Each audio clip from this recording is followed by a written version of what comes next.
మీకు చివరి అవకాశం ఇస్తున్నాం. ఎంతో కష్టపడి తెచ్చుకొని అభివృద్ధిలో దూసుకుపోతున్న మీ తెలంగాణని మా చేతిలో పెట్టండి.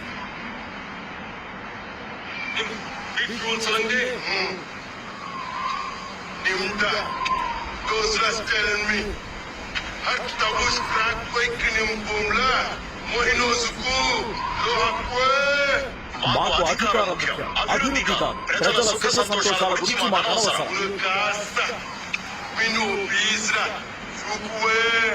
అధికారం కోసం మళ్ళీ మిమ్మల్ని బానిసలుగా చేయడానికి మా బానిసలతో కలిసి ఏమైనా చేస్తాం.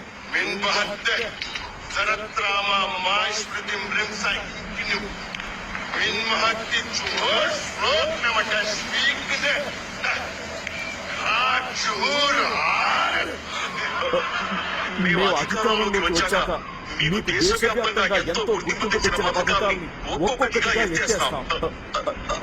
అంతేకాదు, రైతులకు మళ్ళీ కన్నీళ్లు తెచ్చిస్తాం.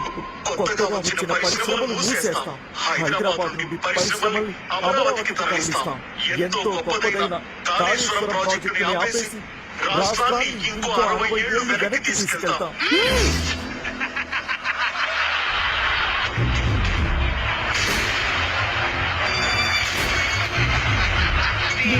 చట్టకూటమి ఇలాగే ఉండాలి. ఇంటింటికి నీరు హామీ ఇచ్చిన ప్రాజెక్టులు కంప్లీట్ అయ్యే వరకు వీళ్ళ చట్టకూటమి ఇలాగే ఉండాలి. రాష్ట్రానికి చేరుకులుగా ఉన్న ఈ మూర్ఖుల్ని ప్రజలు కూటమి ఇలాగే ఉండాలి. పారిపోయిన పిల్లల్ని తిరిగి మన రాష్ట్రానికి తీసుకొస్తే ఈ దుర్మార్గుల్ని ప్రజలు శిక్షించేదాకా ఈ కూటమి ఇలాగే ఉండాలి. యుద్ధానికి సిద్ధంగా కూటమి